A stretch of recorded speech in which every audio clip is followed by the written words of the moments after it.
Hello, everybody.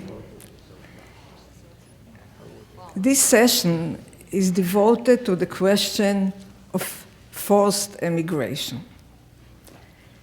And the questions that were posed by the writers of the program were: how do we define forced migration? What is the relationship between force and fear? Must a forced migration be the result of a conscious plan on the part of evictors? What political ends have forced migrations served? I would like to add another question. Is there a migration that is not forced? In a way, almost every migration is forced, either by fear or by coercion or by economic note. Any migration, if you scratch the surface of the ideology that motivated it, you will find that it was by some kind of force.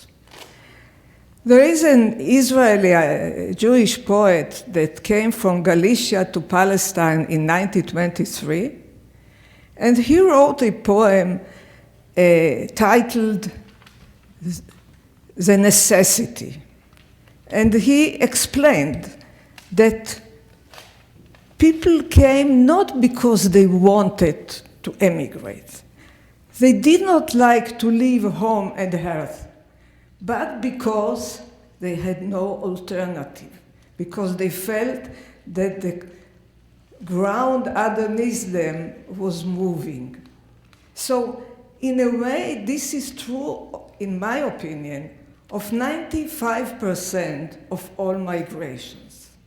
And this is a question that we should keep in mind, especially when watching what's happening these days in Europe, in the Middle East, the massive immigration from Syria. Were these people coerced to leave? In a way, yes, they were, because they felt uncertain about their future, because they felt threatened, because they felt that their country does not like them anymore. So, keeping this in mind, we turn back to the history of the Second World War and what happened after that. In this session, we'll have 4 speakers. 2 speakers would concentrate on the period following the Second World War in Europe. 2 speakers would refer to the Middle East, one from a Palestinian perspective and the other from a Jewish perspective. The topics that we will hear about will, in a way, present the various approaches to the question of migration. And I think that it's time that we broaden our view and add to the questions that were posed to us some more questions, such as the impact of the immigration on the country that the emigrants left, on the country that the emigrants came to, the impact on the immigrants themselves, what it did to their own identity. And also the last question, which these days is very much on my mind, the question of the journey. What happened to the immigrants along their route? And this is something that we should also keep in mind and maybe start researching on. Now, we don't have too much time. We have 4 speakers, less than 2 hours, and I would like to have some time for discussion. So I would allocate each speaker 20 minutes, no more than 25.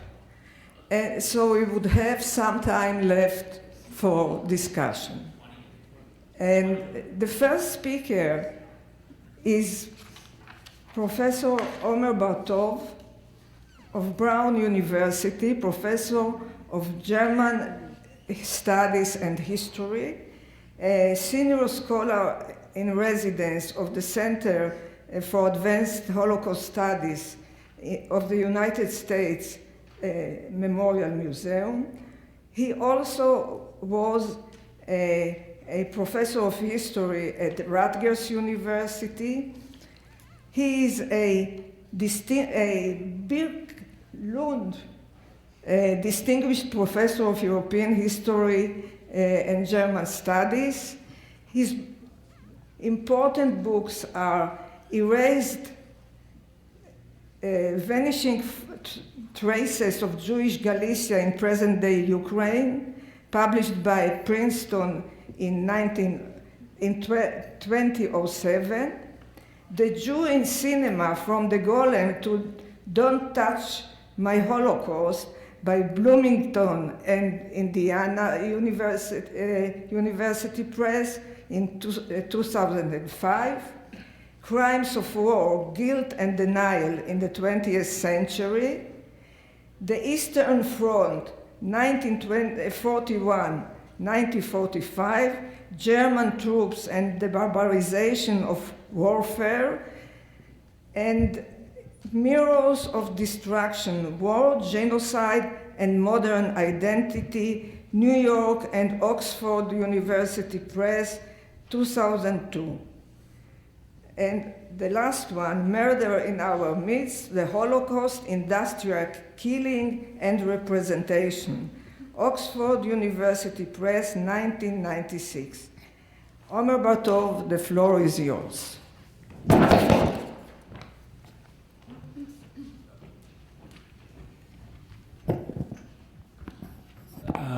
Good afternoon, everyone.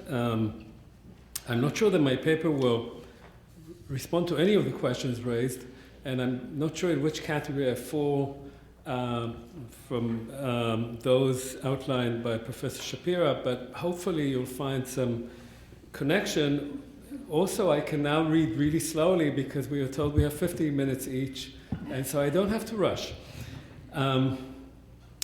When we speak of population movements on a large scale, it is often very difficult to think about them also as deeply personal experiences of violence, loss, and trauma. And yet, the enormous price paid by individuals subjected to such policies, as well as the lingering effects of these experiences through the generations, need to be recognized, not only as affirmation of individual humanity, but also as an important component in any political process. What interests me here then is the extent to which the personal is implicated in the political and molds its narrative at the deepest level, that of rational and irrational fears, direct and transmitted memories, and personal narratives woven into collective retellings of what often becomes an untreated and therefore potentially always recurring trauma. By personal, I mean both in the sense of individuals who underwent the experience of displacement and in the sense of my own perspective, which is linked to this complex issue on more levels than I can articulate today. The most immediate and perhaps relevant is the transition that I've been making from a multi-year project on coexistence and violence in Eastern Europe to the question of relationship to land in Israel-Palestine. I'm struck not only by the many similarities between the two, but also, and more importantly, by the extent to which they're intimately linked on the personal as well as, of course, the political level.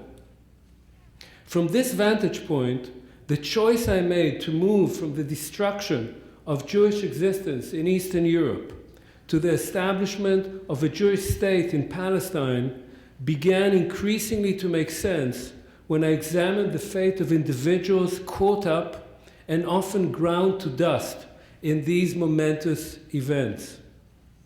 Moreover, since I was born only a few years after the dust settled and many of the physical traces were removed, yet was surrounded by people and voices, often silenced by trauma and indifference, who had experienced these events firsthand, I could repeatedly see, even though comprehension came much later, how the past was intimately linked to the everyday of the present and powerfully informed idyllic as well as catastrophic visions of the future.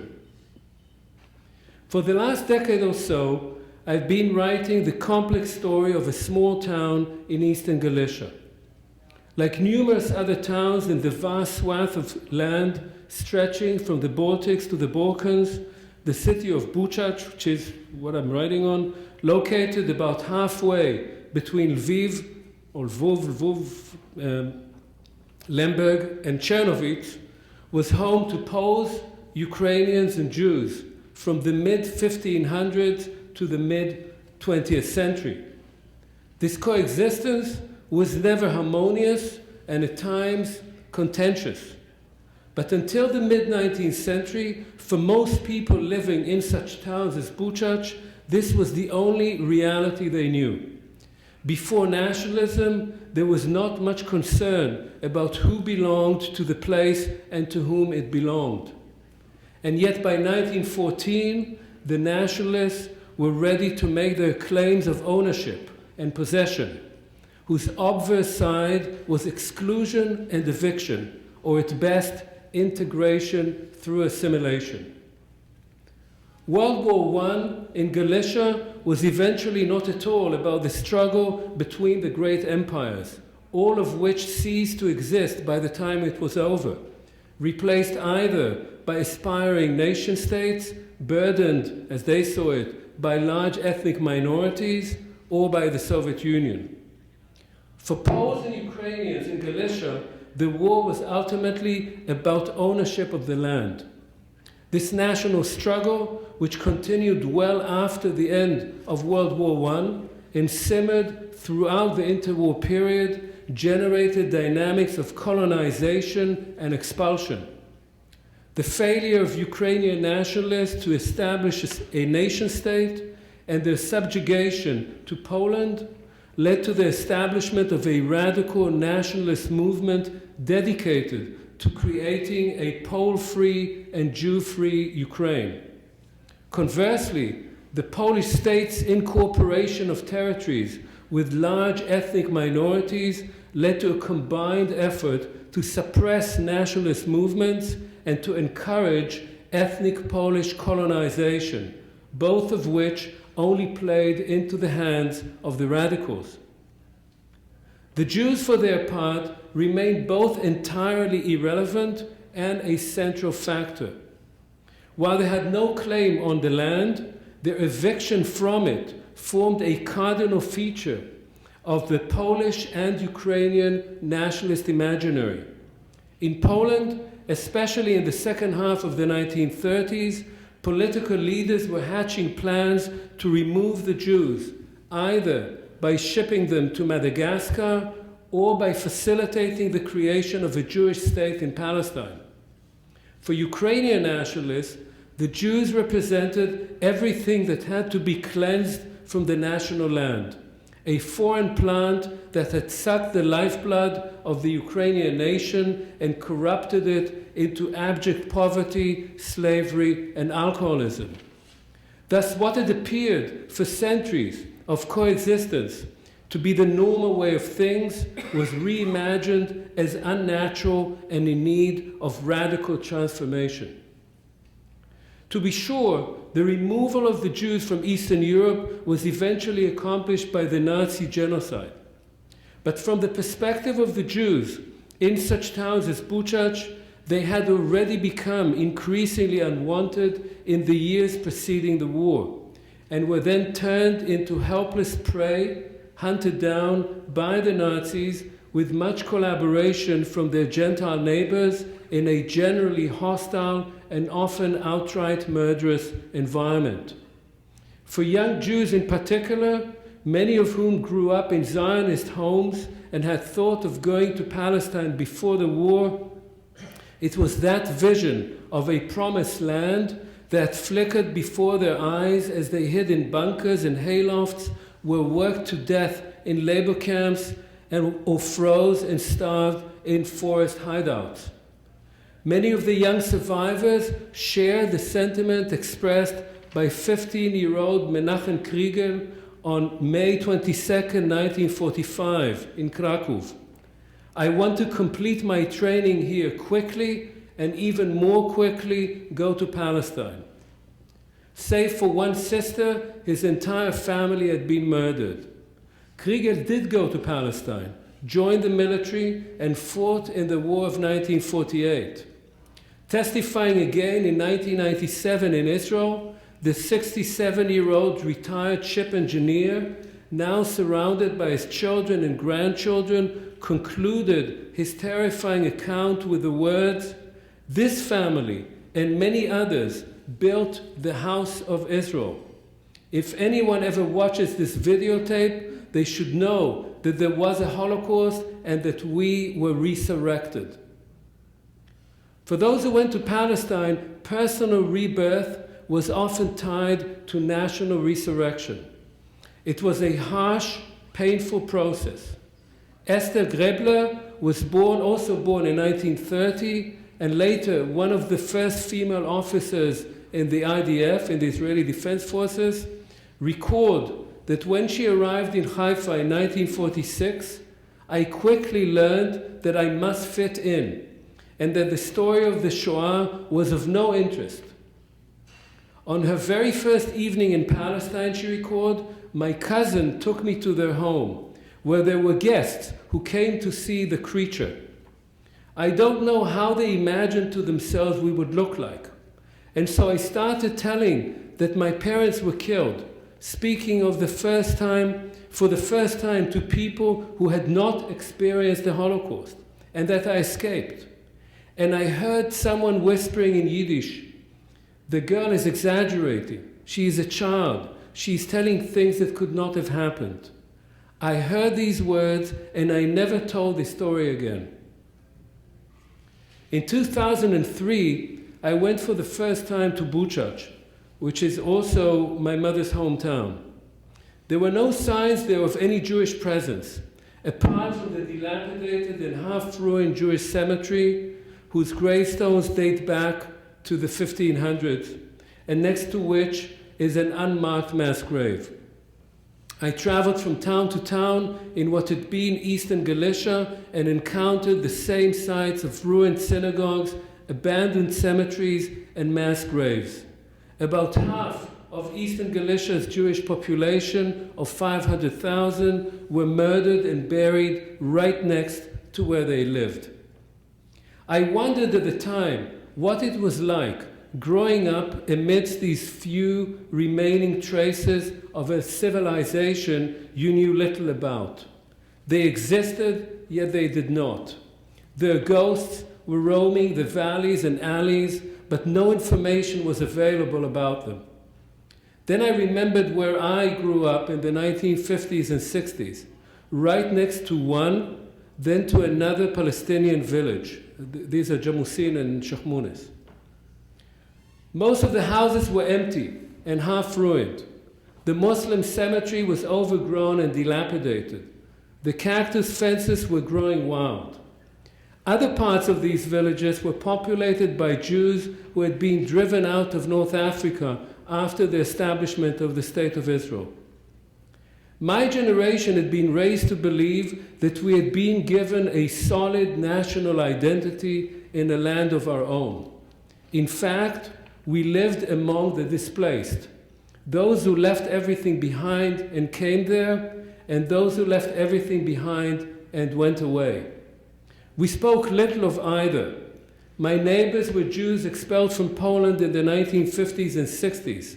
At the grocers, Polish and Yiddish were spoken. Up on the hill where the Palestinian village used to be, it was Moroccan Arabic. We, the Polacks and the Sabras, thought of the Moroccans as primitive.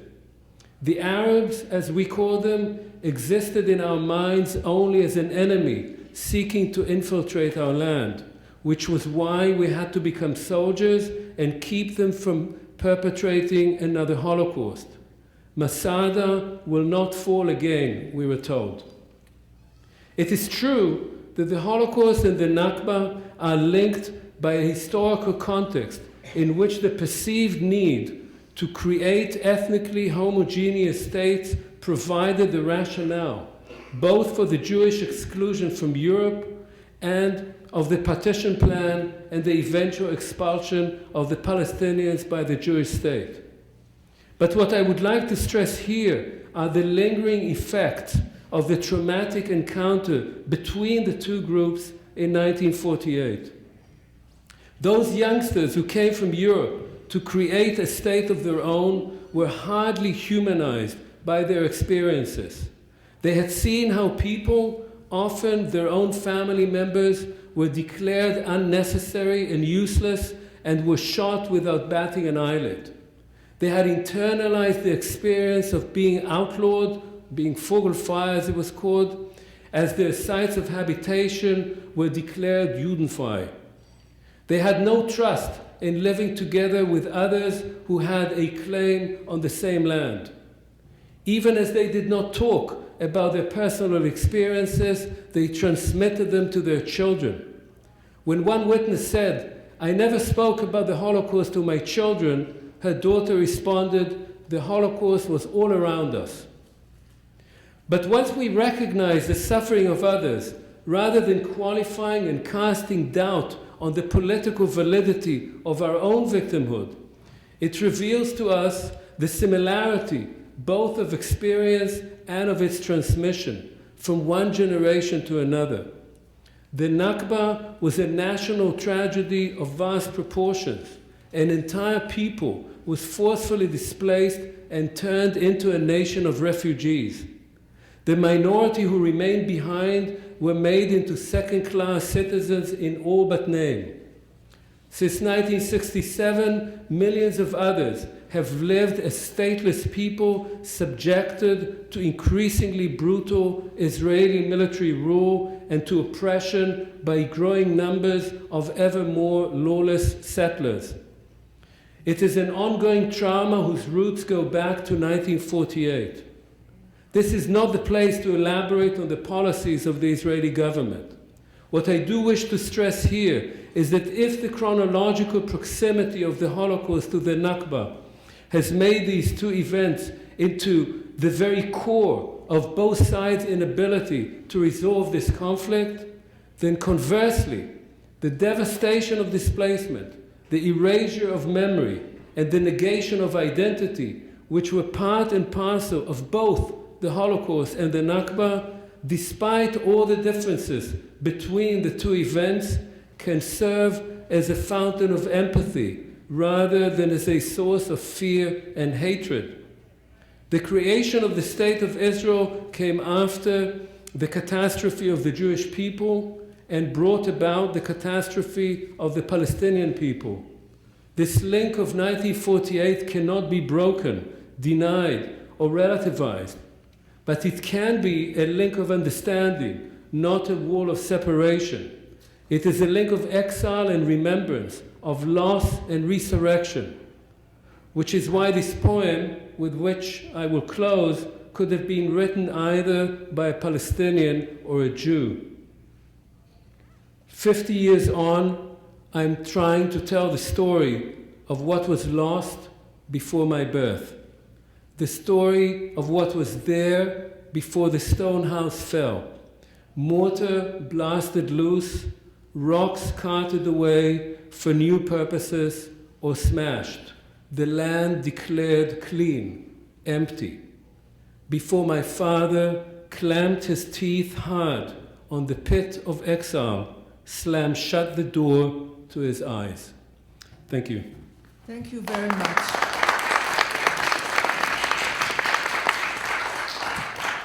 Thank you, Professor Bartov. Our next speaker is Professor Salim Tamari. Salim Tamari is a professor, senior fellow and director of the Institute for Palestinian Studies and of Jerusalem Studies. He is professor of sociology at Birzeit University and an adjunct professor at the Center of Contemporary Arab Studies at Georgetown University.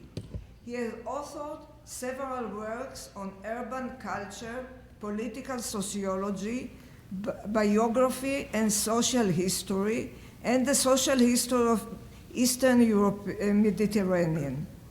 Recent publications include Year of the Locust, Palestine and Syria during World War I, Ihsan's War, the intimate life of an Ottoman soldier, Beirut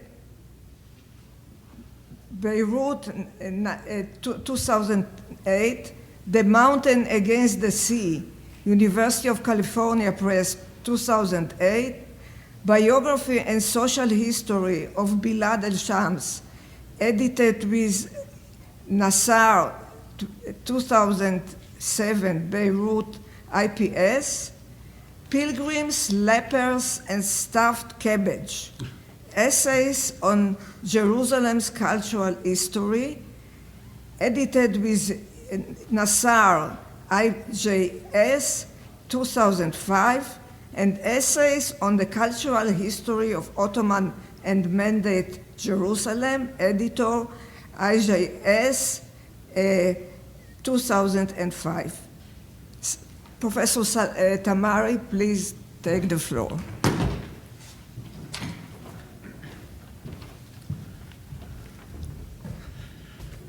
The title of my lecture is Narratives of the 1948 War, the Search for Palestinian Revisionism.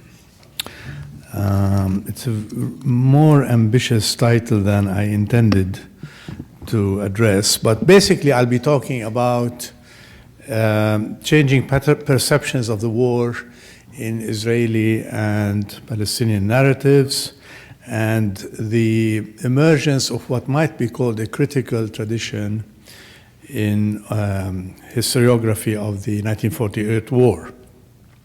I will discuss in my talk, if I have time, some features of what I consider to be new critical or revisionist patterns in assessing the 48 war in Palestinian historiography.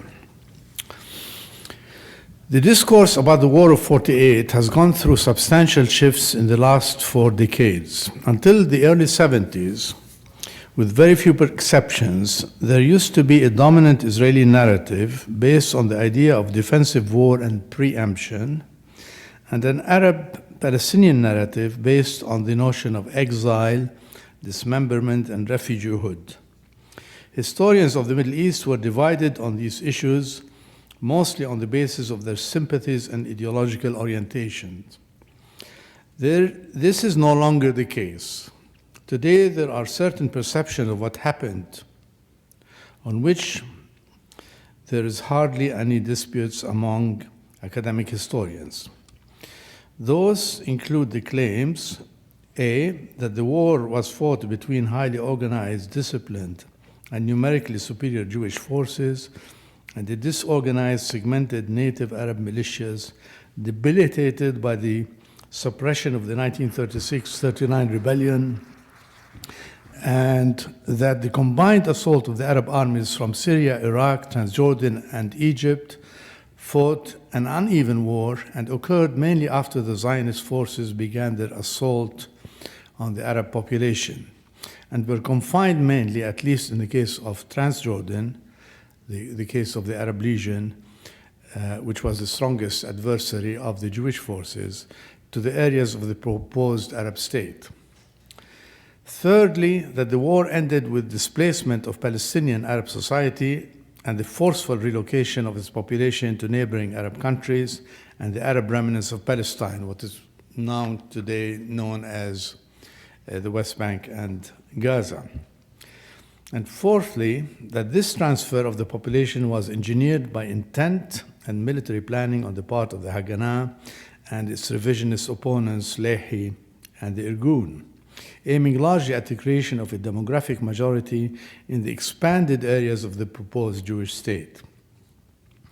And finally, that this transfer was consolidated by the prevention of the Palestinian Arab refugees from returning to their homes after the signing of the truce, or the truces, I should say, and by the organized destruction of over 400 villages and towns in the 1948 to 1951-52 period. The majority of historians, including many Israeli and Zionist historians, no longer question the major thrust of these conclusions, which until the 70s used to be seen as the slanted positions of Arab authors and leftist Western writers. Major disputes, nevertheless, continue to exist over the extent and nature of the planned expulsion and the degree to which it was planned. This change in perception resulted from the shift in a number of conceptual and political factors. Those include the end of the Cold War in the region, during which Israel was seen as the strategic ally of Western democracies fighting against Soviet-supported military states in Iraq, Syria, and Egypt, the reversal of the David-Goliath paradigm following the decisive military victory in June 1967, in which Israel was no longer seen as a mini-state fighting for its survival in the shadow of the Holocaust, but a major military power in the region. Internationally, the shift occurred earlier after the Bandung Conference in 1956 for non-aligned countries, with Palestine becoming a cause célèbre among third world movements fighting for independence, with the new perception of Israel as a colonial settler society on par with South Africa, Kenya, and Rhodesia.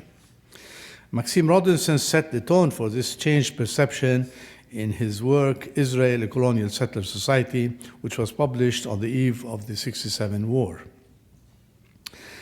An important conceptual shift in the new historiography emerged during the 80s at the hands of a new crop of Israeli dissident journalists and historians such as Simcha Flapan, Amos Elon, and Benny Morris, who began to question the Zionist claims on the founding myths, as they called it, of the Jewish state.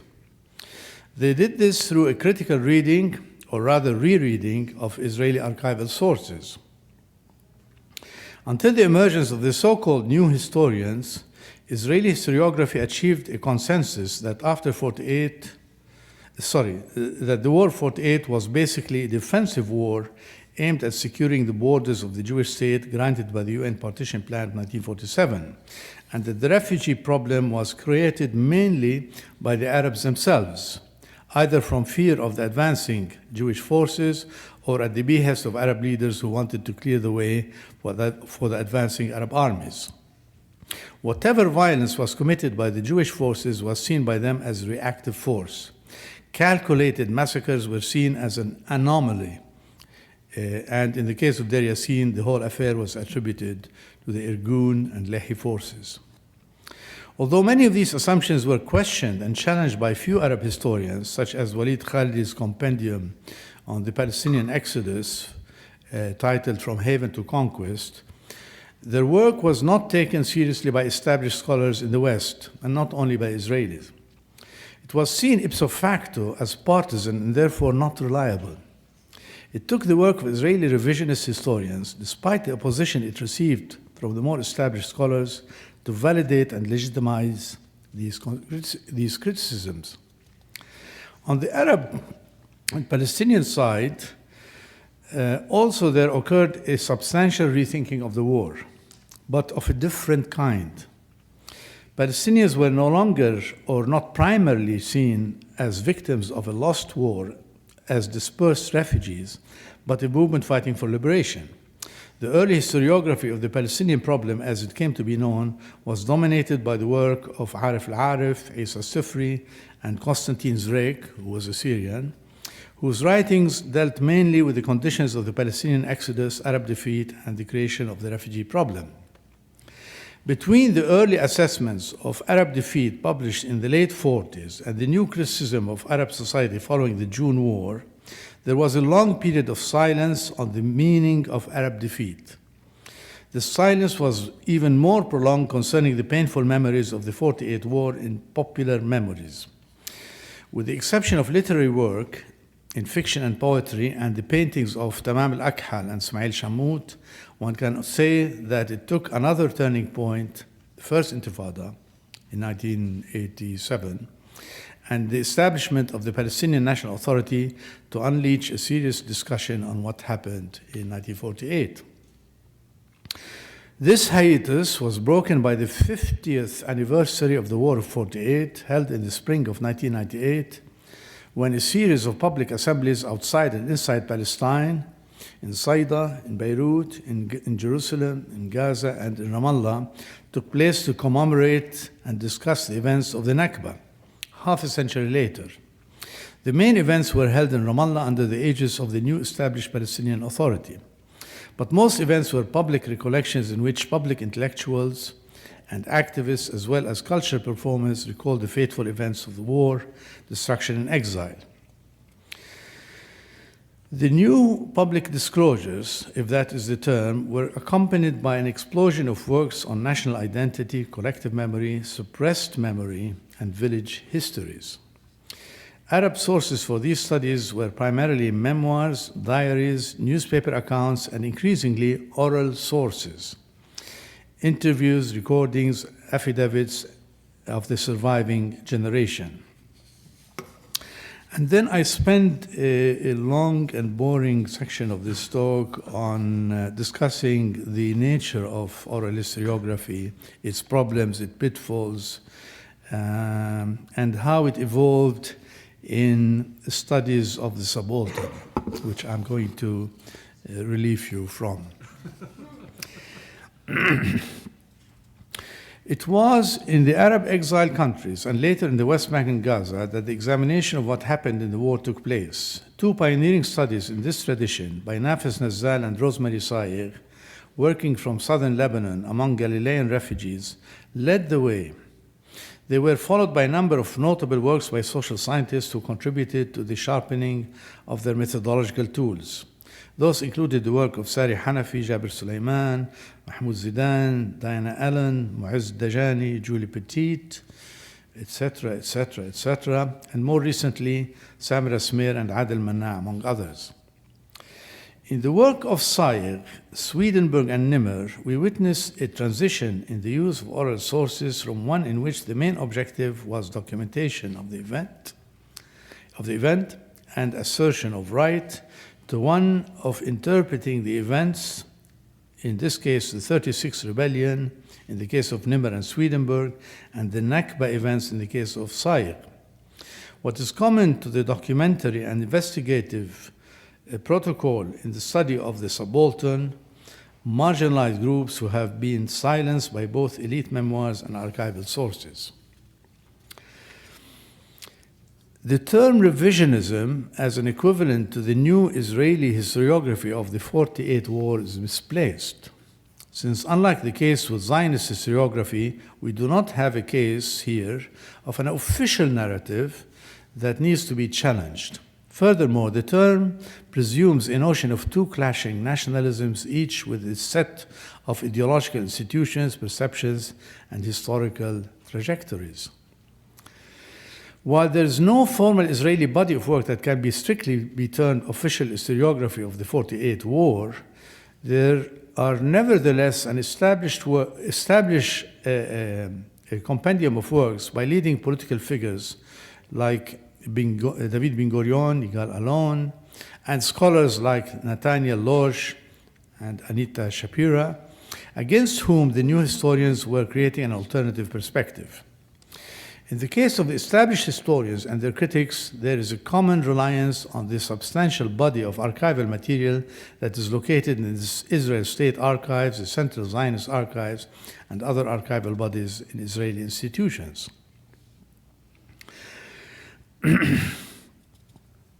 The absence of a Palestinian official narrative does not mean that there is no critical narrative that emerged from the work of younger historians and social scientists.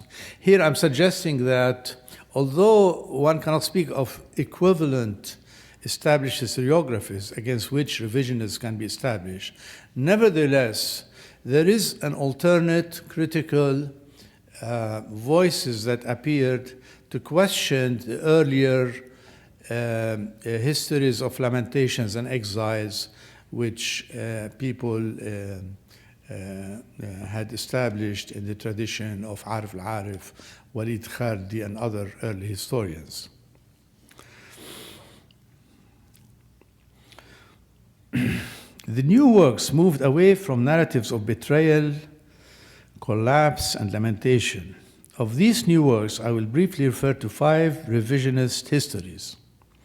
All of them, except the first one, were based either wholly or partly on oral sources. First, the fate of Arab Palestine was sealed in 1939. This is the work of Rashid Khalidi in a seminal essay on the 48 war titled The Underlying Causes of Failure. Here he introduces 2 interpretive paradigms explaining the causes of Palestinian defeat. The first addresses the blocking by the British authorities of the emergence of a Palestinian elite that could have undertaken the task of building the post-colonial state, as happened in French mandates in Syria and Lebanon, as we witnessed also in Iraq and Transjordan for the Hashemite regimes under British administration. While the Jewish Agency constituted a publicly supported embryonic institution for the Jewish state, within the terms of the Balfour Declaration, enabling the creation of armed militias, trade unions, communal administration of Jewish affairs, all amounting to a nascent embryo of the Jewish state, no equivalent Arab administration was allowed to prosper. This notion of blocked elite formation is examined in detail in Khalidi's The Iron Cage.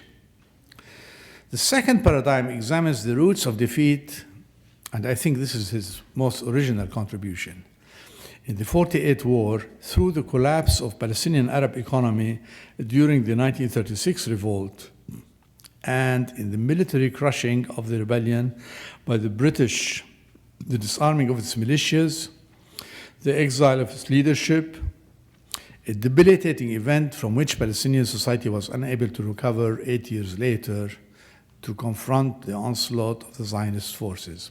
People forget that between 39 and 48 and 47, there's 8 years.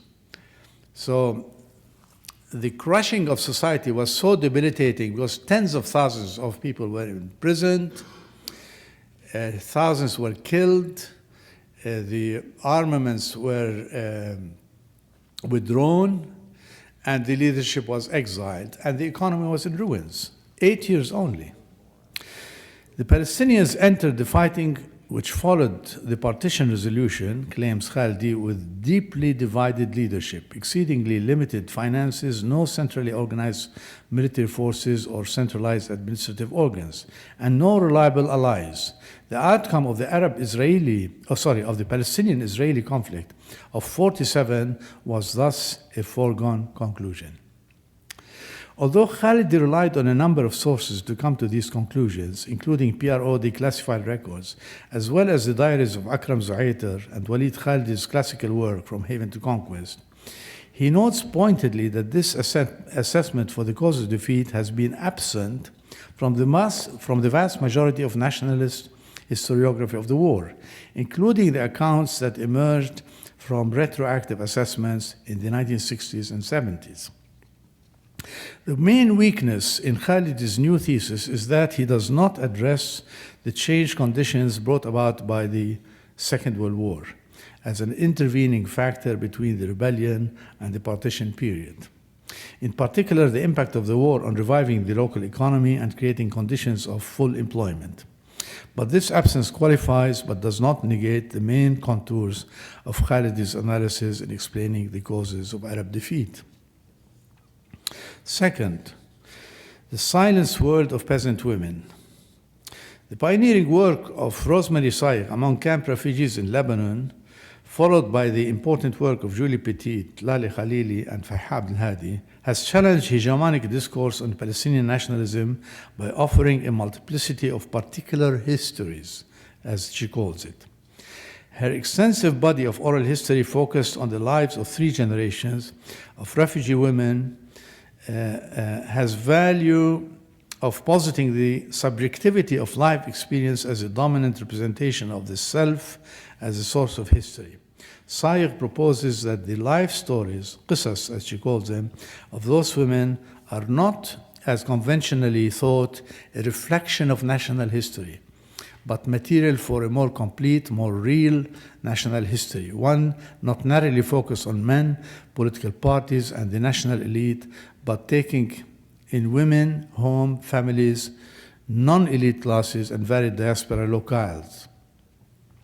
Saïq distinguishes the narratives of the generation of disaster, which is 48, from the generation of the revolution, which is post 1960s and 70s.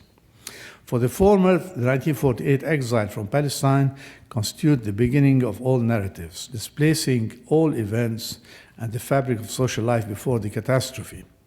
In many ways, this perspective is the mirror and negation of the paradise lost paradigm that we encounter in village memorial books about pre-48 Palestine. The reconstruction of war events is centered on the minutiae and dramatic moments of expulsion or flight. How are we doing with time? You have exactly 3 minutes. 3 minutes, my God.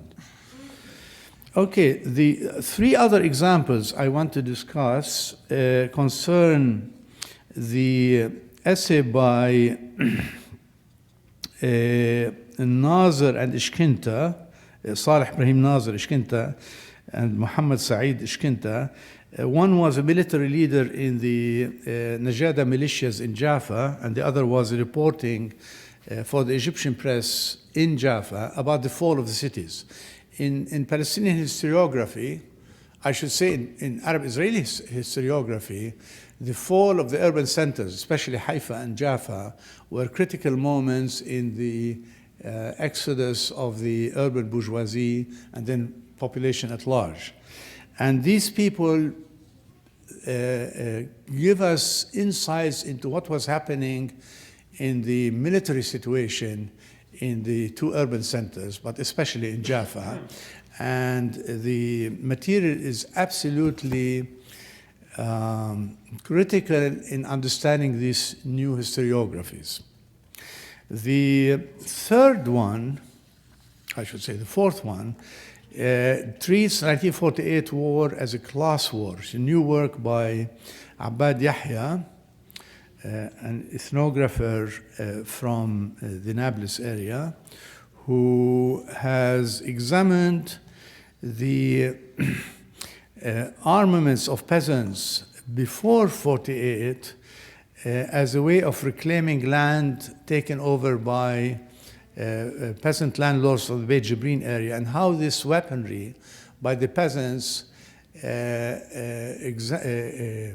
thrust or led to 2 thrusts of warfare. One, war to reclaim lands lost by the peasants from Arab landlords, and one against the Zionists.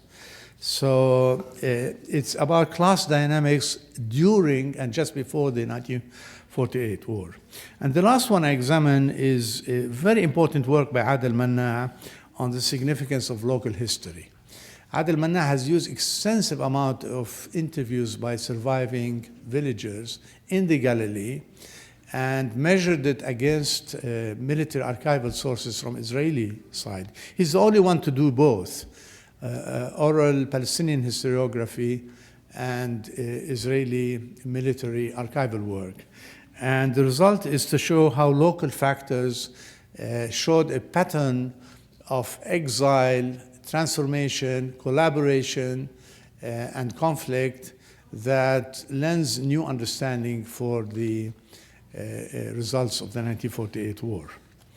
And I conclude by suggesting that the intrusion of oral methodology and the protocol of oral interviews should not be seen, as it is often by European Israeli historians, as resorting to sources alternative only to the archives, but one that gives voice to the voiceless as a subaltern tool that is completely absent from archival work, and without which we will be missing a great deal of important feature of the sociology of war. Thank you.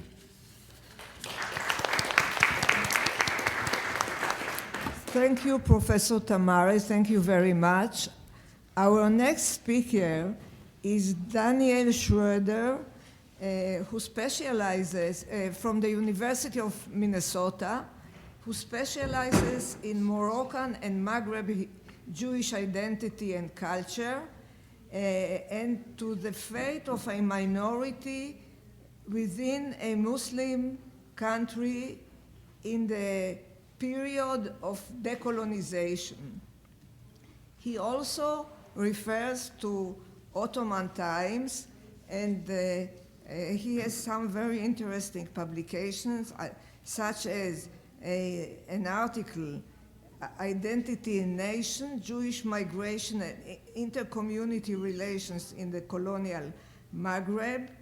Also, a book that he edited, Jewish Culture and Society in North Africa, a book called The Sultan's Jew, Morocco and the Sephardi World, published by Stanford University Press in 2002. And last but not least, Views from the Edge, Jews in Moroccan Rural Society, published in Hebrew. Professor Schroeder also refers to Morocco and the Jews during Vichy and Second World War and the transformations of Moroccan Jewish communities from early modern times through the 20th century. Professor Schroeder, the floor is yours.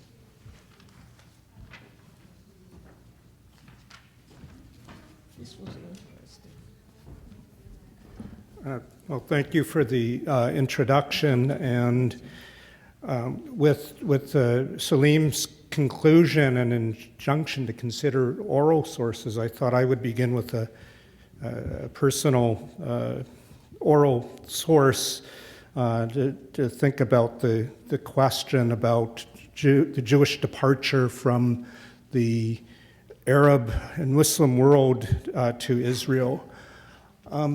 Some years ago, when interviewing an elderly Muslim man in a village in southern Morocco, which was once home to a Jewish community, I posed the question, why did the Jews leave? In response, he looked at me incredulously as if it were perfectly self-evident and replied that they went to their homeland. And then in other locations, I asked the same question, repeatedly with almost the same response. And this surprised me, since surely they must have thought that it was the homeland of the Palestinians, which would be consistent with the public discourse in Morocco.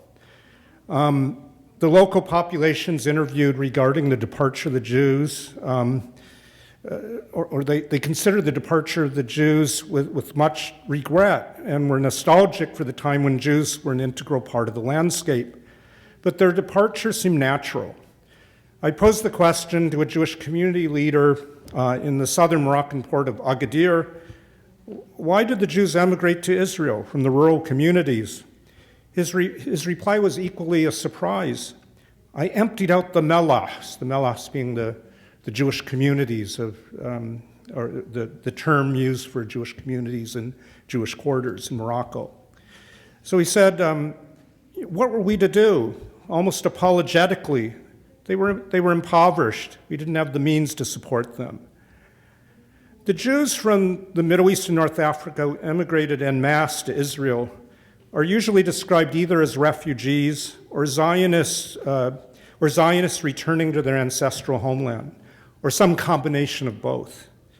But the varied responses from just one region, Morocco, emblemized to me the multifaceted causes of this mass migration and the contradictory ways that they've been analyzed, imagined, and remembered. There were nearly 1 million Jews living in the Middle East and North Africa after World War II. Many had lived in these predominantly Muslim countries for centuries, some predating Islam. In regions where the dominant language was Arabic, most Jews were Arabic speakers. And in places, most notably in 20th century Iraq, some Jews came to define themselves as Arabs. Within 2 decades after the founding of the State of Israel, most Jews had emigrated from their countries of origin, the majority to Israel. In both public and scholarly discourse, there are a number of accounts of this mass departure of Jews that break down along the fault lines of the Arab-Israeli or Palestinian-Israeli political divide, or between the Zionist or post-Zionist debates in Israel. The two principal narratives could be summarized with the risk of oversimplification in the following.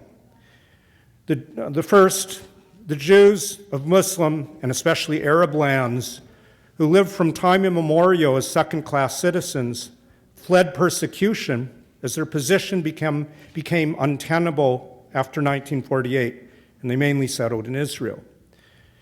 These are the so-called forgotten refugees. Forgotten because, unlike the Palestinians, their history is ignored in the international community. Secondly, the counter-narrative argues that the Arab Jews, and the term Arab Jews is used here in preference, coexisted peacefully in Arab countries and were uprooted from their homelands because of Zionism in Israel. How can they be called refugees if they came voluntarily, although under pressure from Zionists, as immigrants to Israel? Another angle argues that the migration to Israel of Mizrahi, or Arab Jews, was encouraged or forced by the European Ashkenazi establishment in order to exploit cheap labor. Well, the first narrative places the blame for the mass emigration on the Arab states, and the second blames Israel and Zionism. Both share, ironically, the common assumption that lumps together the Jews of the Middle East and North Africa as a single group or having the same experience without differentiating between vastly different regions and periods of emigration. Both have very little to do with the actual causes of mass dislocation and immigration to Israel and to other locations. For the sake of argument, the massive resettlement to Israel was not only from the Middle East and North Africa, but also from European countries, where conditions for Jews were also adverse. Indeed, it could be argued that with the dislocation caused by the war and with the massive numbers of displaced persons in Europe, the number of European Jewish refugees was far greater. But the Jews from Arab countries have always been seen as a separate category from European Jewish immigrants by the Zionist establishment. Before World War II, the Zionist leadership paid little attention to the Jews of the Middle East and North Africa, which they regarded as backwards, nor did they consider them as a potential source of immigration. However, World War II brought a shift as the Holocaust and the decimation of European Jewry became known. The Jews of the Islamic world could provide a critical mass of population to the Yishuv.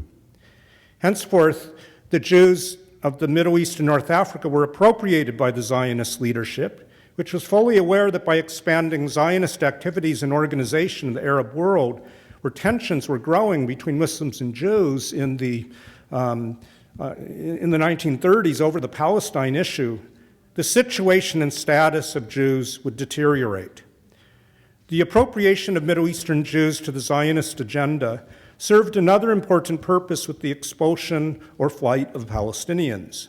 The idea of a population exchange or transfer began to be formulated in 1948, and it went something like this. Arabs fled Israel to the surrounding Arab countries. Jews fled Arab countries to Israel. Just as Israel absorbed these immigrants, so should the Arab states absorb the Arab refugees.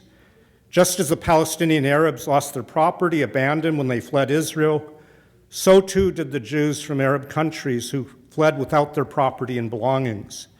The idea also is that neither Palestinian Arabs nor Jews from the Arab countries would return to their places of origins. And this legitimized the settlement of Jews in abandoned Arab houses, which occurred in the early years of Israel. The linkage of Jewish immigrants from Arab countries to Palestinian refugees as population exchange has been a position of Israel since 1948. More ambivalent, however, is whether Israel should regard the Jews from Arab countries as refugees, for this might suggest that their motivation to come to Israel was not Zionist. It might also contradict the ideology of the ingathering of exiles and the 1950 law of return, implying that Jews were entitled to return to Israel as their homeland, and unlike refugees, have the right of citizenship. If their migration was involuntary, then it might negate the very notion of return and the end of uprootedness that Jews felt in galut, in exile. Israel's hesitation to classify Jews from Arab countries as refugees had other political motivations. If they were refugees, then would they be entitled to compensation or the restitution of property, which would raise the issue of the Palestinians?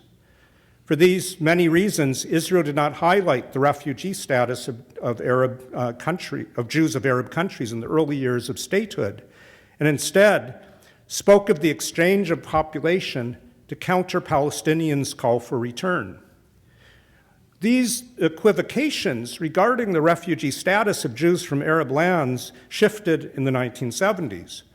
Once Palestinian rights became part of the Israeli government's vocabulary in the context of Israeli-Arab negotiations in the mid-1970s, then the question of Jewish refugees from Arab countries began to be advanced as a bargaining chip.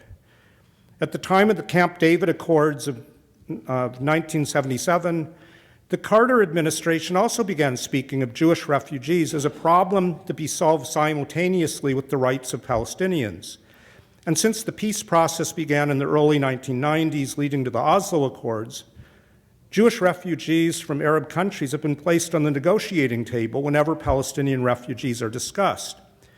The Israeli position has been supported by two American lobby groups, one called Jews Jimena, Jews Indigenous to the Middle East and North Africa, and the second, Justice for Peace from Arab Countries, founded in 1991 and 1992, respectively, both advocating for the 850,000 figure which is now used, the 850,000 so-called forgotten refugees, both in the United States and in the international arena, with the purpose of supporting Israeli diplomacy.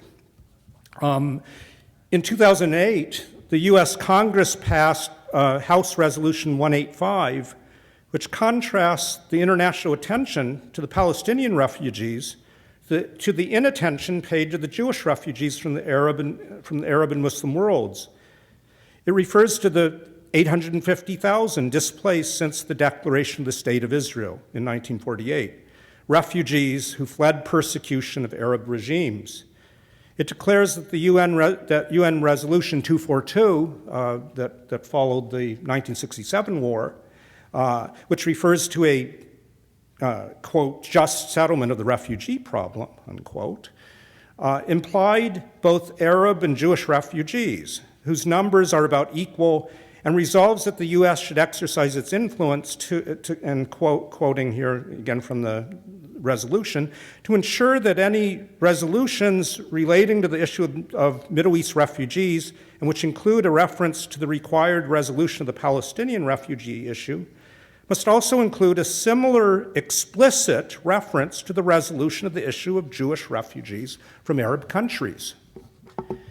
In 2012, a new international diplomatic campaign was launched by the Israeli government called I Am a Refugee, which would collect narratives of individuals forced to leave their homes and which was referred to by some as the Jewish Nakba. The idea was to demonstrate parity with the Palestinians, or even that Jewish property losses in Arab states were much greater. And while Jews received practically no compensation, Palestinians were disproportionately compensated by UN funding. The issue of the 850,000 was also brought before the United Nations as part of this campaign. Finally, reflecting Israeli ethnic politics, the Knesset in 2014 passed a law establishing November 30th as it is called, the day to mark the departure and expulsion of Jews from Arab countries and Iran. Note the inclusion of Iran in this formulation. I think Turkey is missing there. Symbolically, it's November 30th is the day of the month after the vote of the UN partition resolution 1947, and when rioting and violence against Jews spread in a number of locations in the Arab world. Well, while it is clearly beyond the scope of this brief presentation to explain the multiple factors that led, either voluntarily or by force, to the mass migration of Jews from the countries of the Middle East and North Africa, a number of distinctions can be made that might suggest ways to go beyond the political rhetoric that has shaped the debate, and to think about the question in comparative perspective. First of all, there's no basis to the figure of 850,000 Jewish refugees fleeing persecution in Arab states. This does not deny that numerous Jews in the Middle East and North Africa fled their countries of origin involuntarily. And the fact that many of these forced migrants settled in Israel does not necessarily exclude them from definition as refugees. But the mass migration of Jews cannot be reduced to the consequences of the Arab-Israeli conflict alone, and must be situated in a broader context of nationalism, decolonization, relations between majorities and minorities, economic hardships and opportunities, and the migration patterns and cycles that affected the population at large. Secondly, there is a need to differentiate between countries, political circumstances, and periods of emigration. Take, for example, two countries in which most of their Jewish populations moved to Israel in the first few years after Israeli independence, Iraq and Yemen. Iraq offers an example of forced migration that was brought about by specific discriminatory measures against Jews in the background of the Arab-Israeli conflict. In 1950, the Iraqi government passed the law of denaturalization, essentially pressuring Jews to make the choice to leave the country. Yet this legislation served Israel's purpose of encouraging mass migration to the new state, and a deal was struck between Iraq and Israeli agents to evacuate the Jews from Iraq in 1950 to 1951. The mass migration of Yemenite Jews to Israel, mainly between 1949 and 1950, was part of a larger process of migration that began in the late 19th and early 20th centuries. Yemenite Jews lived scattered throughout the country and had limited means, though not living under dire circumstances and immediate danger. Israel actively encouraged their emigration, and through an agreement with the Yemenite leader, Imam Ahmed, the mass evacuation was effected. Indeed, Imam Ahmed issued a decree that allowed the Jews to emigrate once they sold their homes, not as an anti-Jewish measure. In contrast to Iraq, the Jews from Yemen might not be described as refugees who fled or who were expelled because of persecution. However, the idea of Jewish refugees from Arab countries has often relied on the Iraqi model, even though Iraq was distinct in many ways. With the partial exception of Egypt, it was the only country where Jews participated in large numbers as Arab citizens in an independent Arab state from the period before World War II. Yet the conflict in Palestine and the establishment of the State of Israel increasingly marginalized them and eventually forced them to leave with substantial loss of property. Though most were not Zionist, stripped of their citizenship, they were compelled to move to Israel. This points to an important axiom that is often forgotten in this debate. that the majority of Jews who migrated from Middle East and North African countries settled in Israel because they had nowhere else to go. It had relatively little to do with their participation in the Zionist movement, of whom only a minority were involved. The case in point, about 90% of Algerian Jews, all of whom had full rights as French citizens, and where the Zionist movement was very weak, were, as in the language that was used, repatriated to France, along with the European settlers, the Pieds Noirs, when independence came in 1962. In contrast, Moroccan Jews, who constituted the largest Jewish population of any country in the Arab world, migrated in the majority to Israel. Very few had French nationality, but were considered indigenous subjects of the Moroccan Sultan during colonial rule and Moroccan citizens after independence in 1956. The majority did not have the option of migrating to countries other than Israel. Most of those with foreign nationality and with greater means moved to France or Canada, and many remained in Morocco after independence. The process of emigration from Morocco, as suggested from the anecdotes at the beginning of my talk, was complicated, differing in time periods and according to political circumstances. While a major wave of emigration began in 1948, the largest wave of emigration was the result of decolonization, the uncertain political future of Jews in an independent Arab state, and as my anecdote suggests, economic factors. As my Muslim informants remembered, and as Jews themselves recount, they moved to Israel not as refugees, but as immigrants to their homeland. There were political pressures, to be sure. Indeed, the ambivalence of Moroccan political parties and the leading party, the Istiqlal, about the exclusion or inclusion of Jews. Some of the Istiqlal's pronouncements and publications were anti-Semitic and inflammatory, instilling fear that encouraged Jews to emigrate. However, the authoritarian monarchy that emerged after independence and curtailed the power of political parties proclaimed the Jews citizens of Morocco with equal rights as Muslims. Indeed, immigration to Israel was blocked by King Mohammed V, and Jews were encouraged to remain a part of building independent Morocco. In the Zionist narrative, the mass emigration from Morocco is part of a larger story of the end of Jewish life in the Muslim world, a tale of uprooting and liquidation of Jewish communities. In short, the Jews are refugees, a forgotten exodus that needs to be widely exposed to counter Palestinian claims for the right of return. I argue, however, that diverse and cumulative factors caused the flight of Jews from the countries of the Middle East and North Africa to Israel, and that the causes of both voluntary and involuntary migration cannot be subsumed in a homogeneous category of Jewish refugees from Arab countries. Thank you. Thank you. Thank you, Professor Schroeder. Our last speaker is Professor Eric Weitz of the City College of New York, who specializes in German and European communist parties in the Weimar Republic and political utopias in the 20th century. He works, as I said, in City College of New York, and before that he was distinguished McKnight Professor, University Professor at University of Minnesota, and published,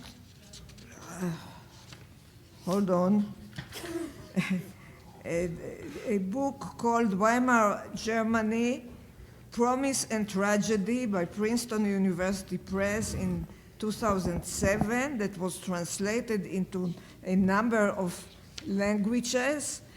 A Century of Genocide, Utopias of Race and Nation, published by Princeton University Press in 2003. Creating German Communism, 1990, from popular protest to socialist state, again by Princeton University Press, and Popular Communism, Political Strategies and Social Histories in the Formation of the German, French, and Italian Communist Party, 1919-1948. Professor Weitz, the floor is yours. Thank you very much, and thank you for the very nice introduction. In 1826, and I will get to the 20th century, maybe even to the 21st, but first in 1826, 5 years into the Greek rebellion against Ottoman suzerainty, rumors swirled among Greek political figures in the European courts in St. Petersburg, in Paris, and London, that the Ottomans were preparing the complete depopulation of Christians from the Peloponnese. For the Ottoman Empire, moving around entire peoples had been a long-standing strategy. But if indeed moving all of Greek Christians out of the Peloponnese was an issue on the table for the Ottomans, this would have been what we would now call a nationalist ethnic cleansing, a movement of peoples on a scale that even the Ottomans had never attempted before.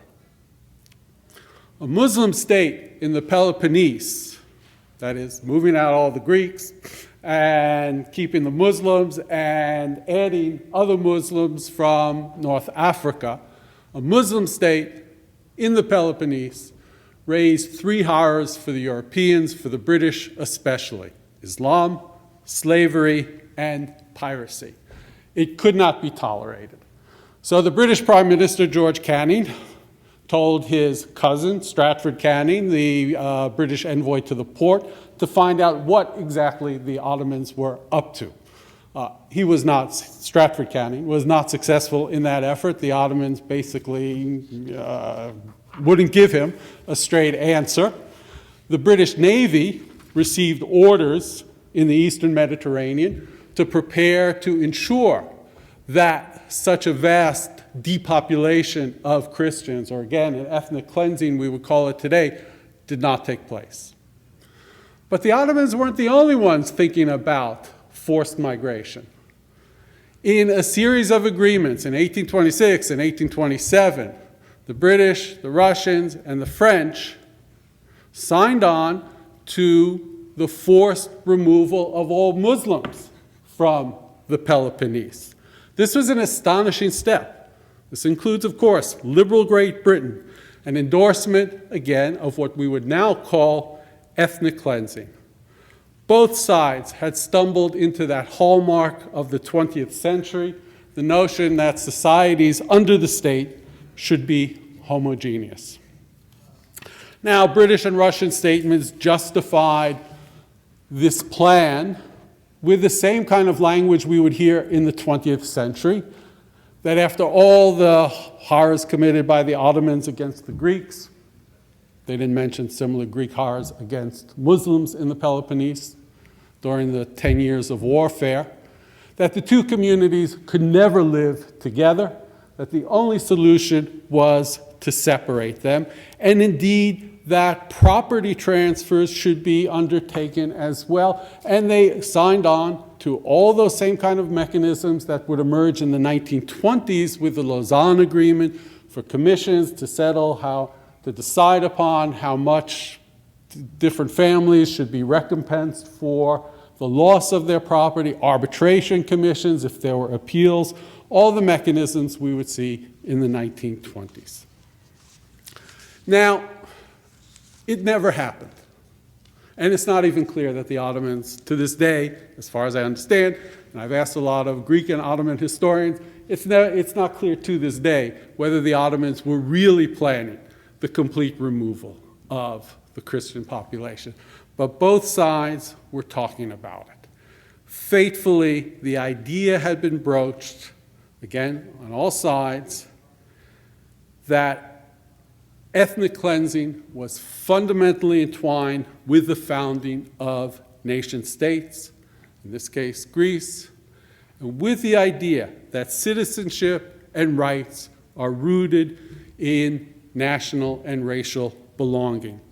To put it more graphically, perhaps, nation-state foundings are typically drenched in blood and population displacements. Fast forward now to 1937. At least I'm in the 20th century, if not yet the post-war world. After some 380 pages and 21 chapters, the Palestine Royal Commission of His Majesty's government, the Peel Commission, finally came to its conclusion, a plan for partition of the Palestinian Mandate. Not only partition, 10 pages later, with nary a hint of self-doubt or any indication that the consequences would be life-wrenching, especially for Arabs, it drew the corollary conclusion, population exchange. Its reference point was indeed the 1923 Lausanne Treaty, an instructive precedent. The Royal Commission noted the high numbers involved, 1.3 million Greeks and 400,000 Turks, or Christians and Muslims in the language of the Lausanne Treaty, but, quote, so vigorously and effectively was the task accomplished that within about 18 months, the whole exchange was completed. Before the operation, the Greek and Turkish minorities had been a constant irritant. Now the ulcer has been clean cut out, and Greco-Turkish relations are friendlier than they have ever been before. A clearer statement in support of the notion that populations should be homogeneous under the state would be hard to find. During the parliamentary debates on the Royal Commission report, Colonial Secretary William Ormsby Gore, whose career traversed the highs and the demise of the British Empire, reiterated the call for partition and said as well, quote, a scheme of population transfer is most desirable. And to be sure, not only British imperialists were thinking this way. David Ben-Gurion wrote to his son, Amos, we cannot and are not entitled to propose transfer because we never have wanted to dislodge the Arabs. But as Britain is giving part of the country which was promised to us to the Arabs for their state, it is only right that the Arabs in our state should be transferred to the Arab part. In other meetings and circumstances, Ben-Gurion said, I am for compulsory transfer. I do not see anything immoral in it. And, quote, what was done in Greece can certainly be done in a Jewish state. What the Lausanne Treaty, the Royal Commission, and Ben-Gurion all articulated was what I call the post-World War I Paris system, which was built on two fundamental ideas.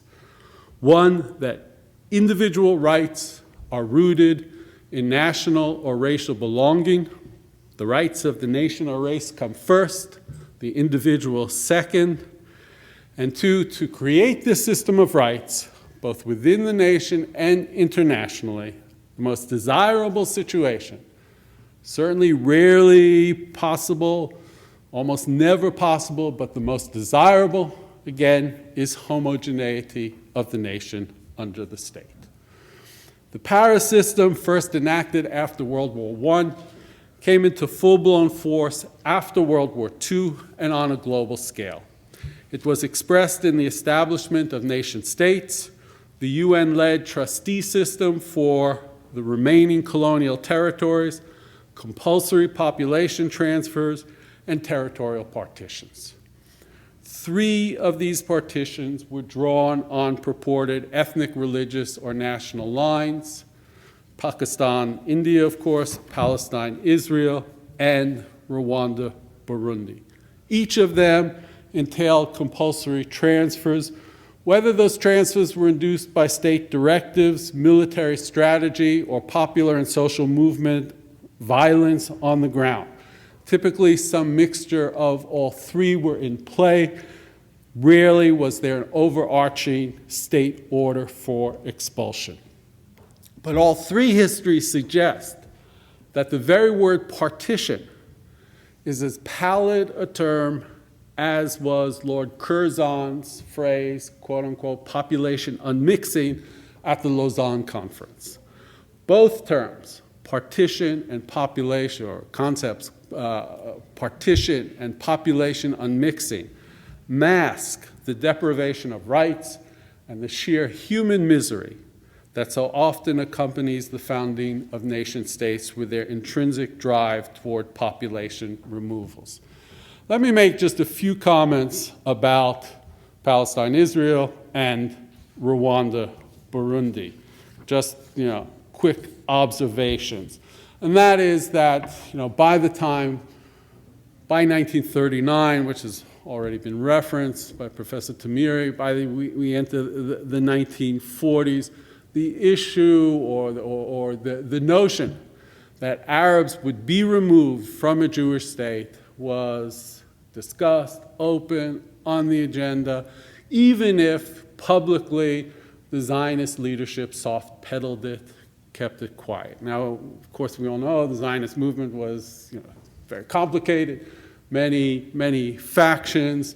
Left Zionists drew on any slight shard of evidence they could find to promote the idea of Arab-Jewish comity, but I think one can say that the idea of transfer had become widely accepted and predominant in the Zionist movement, even before 1947, 1948. Ben-Gurion, to come back to him, continually, unhesitantly repeated the line that Jews could not be a minority in a Jewish state. One thing Jews could not contemplate, he said to British officials in one meeting, in the long, wearying negotiations of 45, 46, 47, Jews could not remain a permanent minority in Palestine. And the concept of minority status for Jews, of course, evoked trains of images of minority status in Europe, of pogroms and ghettos, of the failure of the League of Nations minority protection system, and ultimately, of course, of Nazi death camps. But the power and meaning of those images also meant that rights, citizenship, and democracy would always be profoundly defined and limited by nationality. Demography trumped democracy in this understanding. Now, Rwanda and Burundi are, not usually talked about when partitions are discussed. They had been separate kingdoms. Belgium, as the mandate power, ruled them as separate kingdoms. But during the decolonization movement of the 1950s, the United Nations and Belgium sought first to create a unitary state in this region of East Africa. But as in Palestine-Israel, the UN and the colonial power could not contain the high degree of violence and the creation of huge refugee streams that were almost the inevitable result of political movements that promoted the formation of national states, in this case, based on a racial understanding of highly distinct populations. So when Rwanda and Burundi were both founded as nation states in 1962, Rwanda as a Hutu-dominated state, Burundi as a Tutsi-dominated state, the population is certainly too mixed for any kind of homogeneity to emerge. The result was a disaster. A disaster that had been building since 1959 and continued into 61 and 62 with continual violence and the creation, as in Palestine, Israel, of huge refugee streams, in this case moving in all sorts of directions, Tutus some places, Tutsis some places, Hutus others. Publicly, the United Nations tried to paint a very positive image of the developments in Rwanda, Burundi. Privately, staff members on the ground expressed anguish about a situation they were trying desperately to control and to humanize in any way possible, but that so rapidly spun out of anyone's ability to contain it. Majid Ranema of Iran, one of 3 members of the UN Commission for Rwanda and Burundi, was chillingly prescient in his public presentation to the General Assembly. Quote, "The real problems created by the present tension are much more serious. They may result either in the gradual extermination," this is in 1962, "gradual extermination of the majority of the Tutsi population, or it may, at any moment, degenerate into violence and possibly civil war." The situation then initiated a crisis in the Great Lakes region of Africa that exists to this present day. The 1994 genocide, the most known event, but that actually was only the worst of a whole series of crises of refugees and violence. In conclusion, let me mention that there exists a significant link between Palestine and Rwanda-Burundi, and it goes over, surprisingly, the American Ralph Bunche, who was one of the most prominent African Americans in American public life in the 1940s and 1950s, then eclipsed by people like Martin Luther King and Malcolm X, though there is an iconic photograph from the Selma March of Ralph Bunche linked arms with Martin Luther King, Coretta Scott King, Ralph Abernathy. Ralph Bunche was one of the very few African Americans to have attained a PhD. He was critical in the U.S. delegation negotiating the formation of the United Nations, critical to the establishment of the Trusteeship Council, negotiated the ceasefire of the first Arab-Israeli war, for which he was awarded the Nobel Peace Prize, and as Undersecretary for Special Political Affairs, all of the cable traffic regarding Rwanda-Burundi went over his desk. Bunche had forged around him a very tight, cohesive group of international civil servants who believed in decolonization, human rights, development. It's a classic development ideology of the 1950s. It's also the classic Paris system ideology. It was an ideological and political approach that may not have favored, but very quickly accepted partition with all of the consequences that descended from that, including the creation of vast refugee streams. For Bunche and his collaborators, the problem that always stalked them and other advocates of nation-state foundings is who constitutes the people and by what criteria are the people defined. Thank you.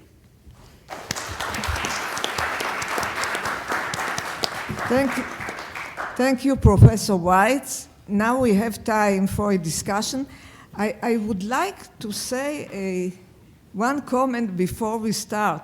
I was rather surprised that nobody mentioned the fact that in the wake of the Second World War, actually during the last phases of the Second World War, we had enormous evacuation of population, if you want to call it evacuation, expulsion of millions of Germans from Eastern Europe, and also of Poles from Galicia by the Ukraine and the Russian forces.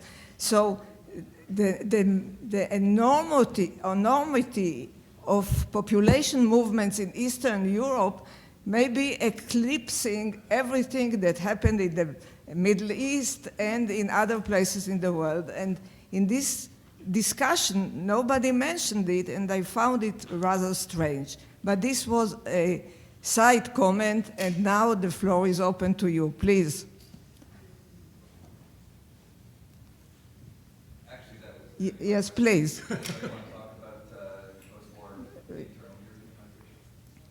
Excuse me? This is going to be my question.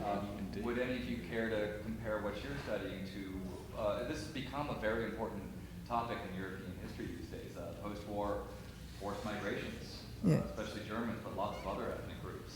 It's very much as just described. Would any of you like to discuss that aspect of forced migration in the 20th century? Who would like to comment on this?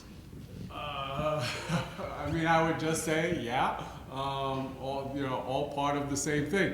And I think what's most important to recognize is that it cuts across all political, that the advocates of these kinds of migrations, or compulsory migrations, cover the entire political spectrum, from liberal Winston Churchill or conservative in British context, and liberal Franklin Roosevelt, authorizing the removal of ethnic Germans from Eastern Europe, to Soviet-led or Soviet-sponsored resettlements, compulsory transfers, also carried out by Polish communists moving Belarusians and Poles around. It's a fixed part of the political landscape. And at the very least, it goes back to Lausanne again in 1923, which diplomats considered an enormous success,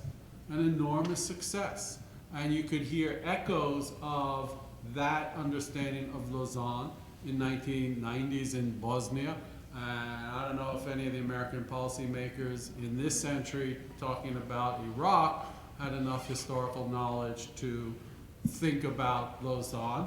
But when they discussed, a tripartite division of Iraq, Sunni, Shiite, and Kurd, they're clearly in the Lausanne, in the Paris system mode. Thank you. Yes, please.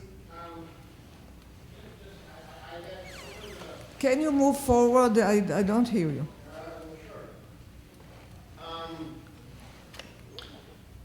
It seems in the papers being discussed that mass population transfers after World War II were regrettable, but something that major powers, Ralph Bunche, the UN, accepted. Since Bosnia and Yugoslavia, it seems ethnic cleansing has become one of the worst crimes imaginable. What do the panelists think has changed in the attitude to mass population transfers over the last 30 years? Who would like to refer to this? I think it's a good point. I think a lot has changed, despite my comments about American policymakers and about Bosnia. But I think it very much reflects the shift in discourse and politics in regard to international human rights since the 1970s, and the movement of to some extent, to some degree, of human rights protections from the national to the international level. I mean, that is a dramatic shift in political understandings, and I think you're quite right to point to that difference since the Yugoslav wars. Yes, please. My question is to... Please raise your voice. Yeah, my question is to Professor Schroeder, and maybe the others can also comment about it. I mean, you describe a situation where the understanding of refugees is very fluid, right? If they are refugees, they're not refugees, they're refugees, they're not refugees. But I'm wondering, within that fluidity, within this changing conception, where do we place international definitions of refugees and the rights that are a part of this question, but also, more importantly, individual rights that are actually a part of the claim about forced migrations, is that there are individual rights that are attached to those who are victims of that. And I'll connect that to the kind of what I think is the underlying question of discussion, which is thinking about Palestinian refugees and how do we treat them in this comparative conflict. How do you see the connection between those two? By the way, it goes back to my question in the beginning: what is a forced migration as against a migration? I am not sure that there is such a difference between the two. Yeah, well, I mean, if if I pick up on that point and also address your question, Chris, what I was really focusing on was not so much how to define, what are the international legal definitions of refugees, either as collectivities or individuals, but rather what's in the question itself, really, and the political ramifications of the question. So that was really the focus of my talk. But, so I mean, the question though of obviously you might say that there are certain legal standards by which one can judge either collectively or individually, what constitutes a refugee, and this has been defined by international laws and so forth, which I'm not a specialist on. But I think certainly one can disentangle some of these issues by looking both at individual cases and countries and so forth, of which obviously I could, which is part of my point. You can't really make a generalization about Jewish refugees from the Arab world as a whole. Arab world as a category just doesn't carry any real meaning in terms of defining the refugee, I guess is how I would respond to your very complicated and very large question, in short. Please, sure. I think this question is especially pertinent, the distinction between migrant refugees, because of the issue of land and the right of return. In the case of the Palestinians and others, the ambivalence or the creating fluid categories between the two makes the issue of the right of return much more questionable, and therefore it's an ideologically loaded issue. I think Daniel, in a very astute way, gave us a notion about the ambiguity and the complexity of the difference, but he also hinted about the implications of the necessity to make a distinction. In the case of Moroccans, you did not mention Yemenis, actually. You did mention Yemenis. But especially the distinction between Egypt, Iraq, and Morocco. There are three different categories in which the distinction between a refugee and a migrant has immense consequences for the question of property rights, repatriation, and the right of return, and return to where. I want to add to this the absence of the discussion of the issue of reparations of property in Daniel's case, although he tells me that it's uppermost in his mind. Because in the case of Israel, the property rights of Jews in the Arab countries have always been not explicitly targeted because of the implication for equivalent demands by Palestinians in Israel, from refugees from Israel, with two important exceptions. Immediately after the '67 war, the Israeli state appropriated the lands of Gush Etzion in the Hebron region and the Jewish quarter in the city of Jerusalem. That exceptions have now been transcended because Israel has now made claims for all Jewish properties in the occupied territory, occupied after '67, including properties which were leased by Jews. Property was released by Jews were considered Jewish properties and were claimed, and their occupants are often expelled from these notions. And this has established immense problem for the Israeli state because it creates a legal grounding for the opposite, of course. And it's a very important aspect of this notion of reparations. I agree with you. Can I add something, Anita? Okay, yes, please, Jeffrey. Yeah, I mentioned this yesterday, but this is being recorded, so I'll say it again. It's very regrettable that the panel that I proposed that had Anita Shapira and Benny Morris on it was rejected. The American Historical Association, I mean, broadly, this is a liberal institution, and that means a plurality of views. So it's important that people here know that there are certain views that are not expressed on these very important issues.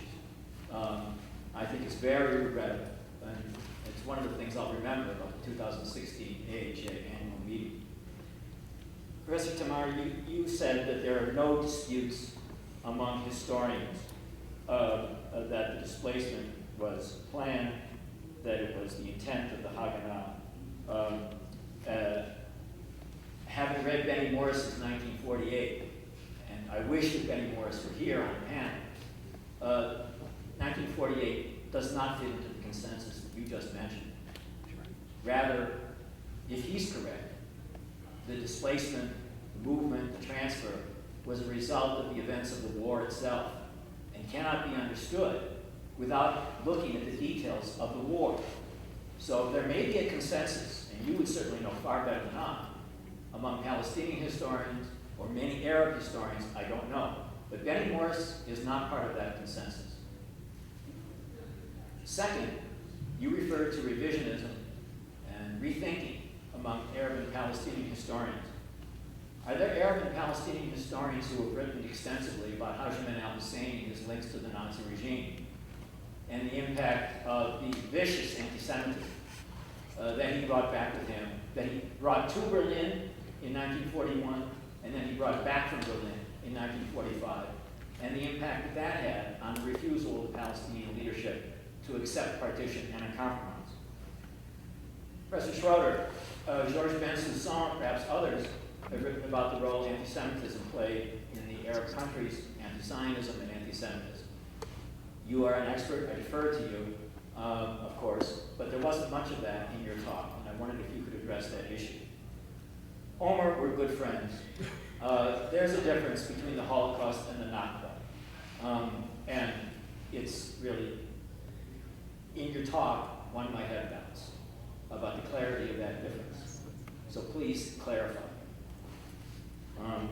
And Eric, my understanding of the Peel Commission is that it was a commission for partition, not a commission that was recommending population transfer. And I wonder if you could clarify that. Thank you. Who will be the first one? Professor Tamari? Yeah, concerning Benny Morris, maybe we should have had him here, but although only God knows what the consequences would be. What does that mean? I think Benny Morris, actually, I think you're wrong on this. Benny Morris has made a number of reversals in his assessment. But on the question of expulsion, the problem was intentionality, not whether it occurred or not. You're right that Benny Morris would have questioned the degrees of intentionality of the expulsion of the Palestinians, but in his work, the use of force, massacres, and other issues leading to the exodus of the Palestinians is one of Benny Morris's earliest assessment of the war. The problem was on the question of intentionality, not whether it happened or not. And that's the point I was talking about when I referred to the consensus. I missed your point about Hajj al-Amin al-Husseini's Nazi connections. What was I supposed to say? There are previous Arab and Palestinian historians who have made attempts to either excuse or apologize or offer rationales for his collaboration with the Nazi regime, and have suggested that his anti-Semitism, his vicious anti-Semitism, was not a factor in the rejection of the partition plan and compromise in 1947-48. My question is, are there Palestinian and Arab historians, especially after the Arab Spring, who have reassessed the role of Husseini and the other Arab exiles who returned from Nazi Berlin and assumed leading positions in Palestinian politics in 1946, 47, 48? Yes, the answer to your question is that there's a number of such reassessments. The most important which is the work of Philip Matar, which is virtually a biography of Haj Amin Husseini. And the second one is by Gilbert Ashkar on the reception or the assessment of the Nazi movement and Haj al-Amin's position in the Arab press and in Arab political circles. And Ashkar in particular shows that Haj Amin's was far from having a massive support in his collaboration with Germany. And the question of the Arab opposition and distancing from the Nazi collaboration with some Arab elements was widely rejected by large numbers of political leaders, not only in Palestine but in the Arab world. Of course, Haj Amin's Husseini failure was not because of his collaboration with the Nazis. That was my point. I don't think it was a critical factor in the Palestinian failure in 48. That's fine. Maybe I'll. So Jeff, I know enough about the Holocaust to know that the Holocaust and the Nakba are not the same, and I said so in the paper. You may have missed that, but I said that despite the great differences between the two events, what interested me in this paper was somewhat a different question. It was the question of the relationship between two groups that had undergone a traumatic experience of displacement. And can that traumatic experience of displacement, which happened at about the same time and which was related in a variety of ways, can actually be a moment of understanding rather than of fracture, of discord. So for me, the question is not to say that the Holocaust and the Nakba are the same thing. The Holocaust is a genocide, and the Nakba was not a genocide. That's, the Nakba was ethnic cleansing, but it was not a genocide. There are those who would say that it's almost the same thing, genocide and ethnic cleansing. I would say that this is a good example of the differences between the two. But I would like to add just two other thoughts, really, that I'm interested also in what the panel would say, how the panel would comment on this. The first is on the question of refugees. And I've been asking myself this for a while. Refugees have certain legal definitions. And I wonder what happens to the status of refugees from one generation to another? That is, how long does one remain a refugee? Can you be the grandchild of a refugee and a refugee? That's one question. The second is, what is the relationship between refugee status and citizenship? Can you remain, and you of course talked about that in the case of Jews from the Middle East and North Africa, can you remain a refugee or claim the status of a refugee if you have already accepted some kind of citizenship? This of course refers also to the Palestinian case, because there are people who say they're refugees who are grandchildren or sons and daughters of people who were expelled, and I'm actually not sure about what is the legal status of that. This is one question. The second has to do with the first question that was raised here, really, which is a very important one, and Anita Shapira raised it as well. And I'd like us to think for a moment about the distinction. Millions of people were displaced after World War II. Between 11 and 13 million Germans, hundreds of thousands of Ukrainians and Poles and so forth. what is interesting about this case is that those people who were moved about were moved to a nation state. That is, all those Germans who of course, never lived in Germany, some of them had been there since the 18th century or the 12th century, but they came to a German nation state. Poles were moved from Eastern Galicia, from Volhynia to Poland. Poland was moved itself to the west, but they moved to a so-called Polish nation state, and so forth.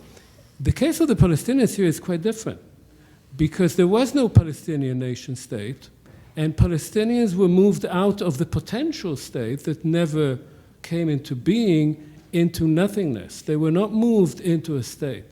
And so I think that while it is important to see the context, Alon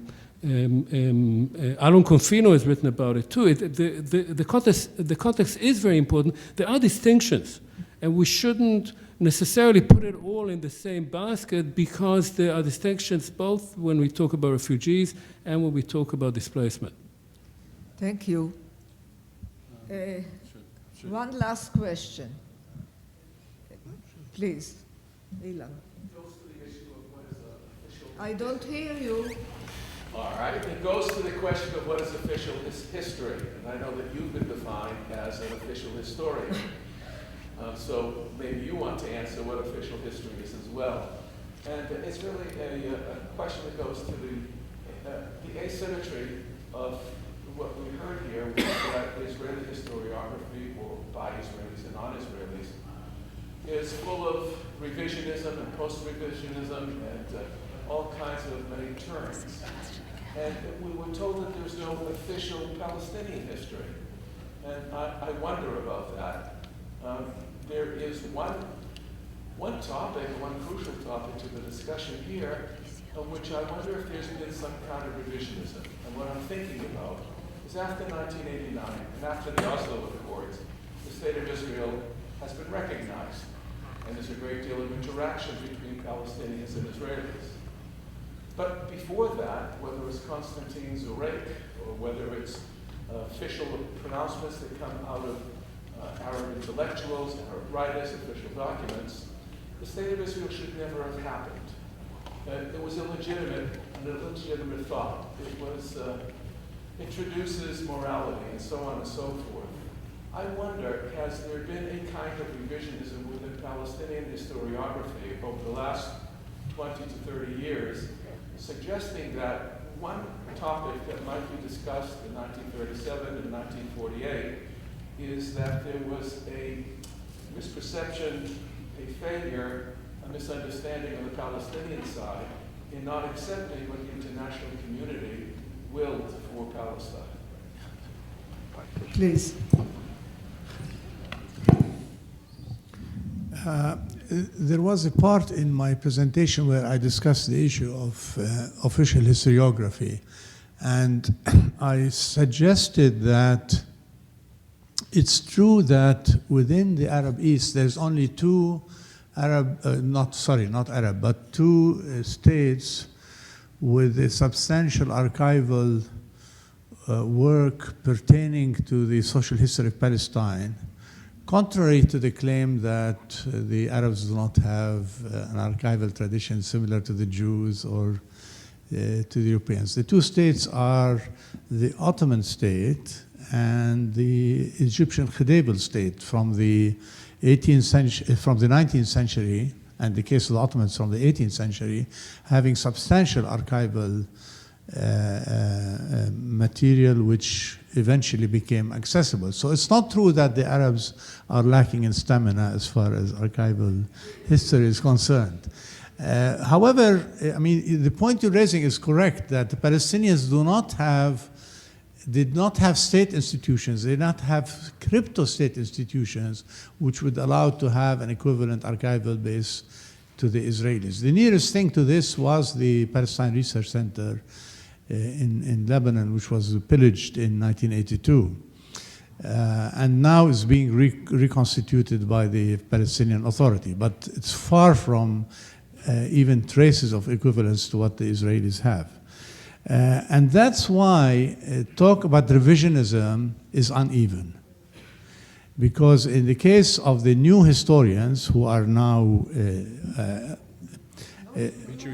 not new anymore, and not young. They were reacting to an established, not consensus, but an established, and I don't say official, and I noticed that Professor Shapiro was a bit uneasy when I used the word official.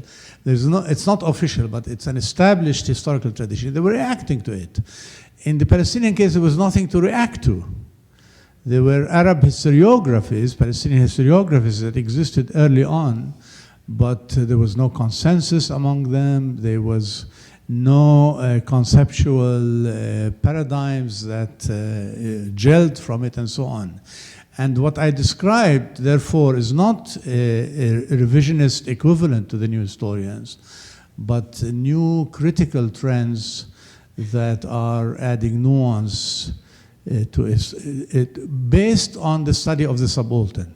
This is the point I was making, based on the study of subaltern, and therefore it's not the equivalent of the new historians, something else.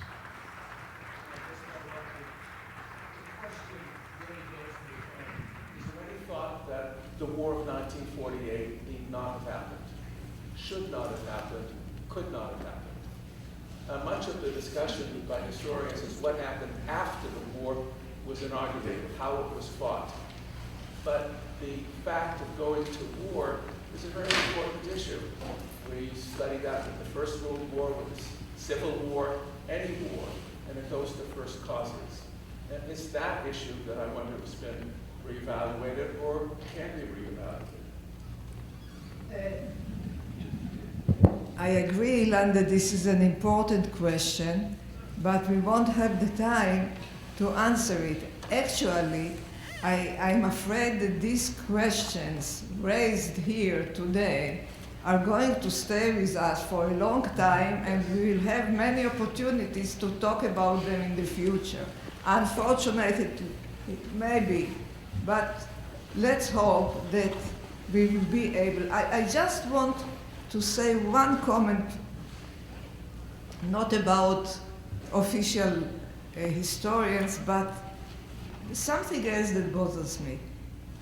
Here we have Israeli and American Jews referring to the history of the Palestinians with a lot of sympathy and a lot of understanding. I wonder if there are Palestinian historians that show this kind of empathy to Israeli Jews, etc. But this is for the next symposium. Thank you very much, participants. Thank you.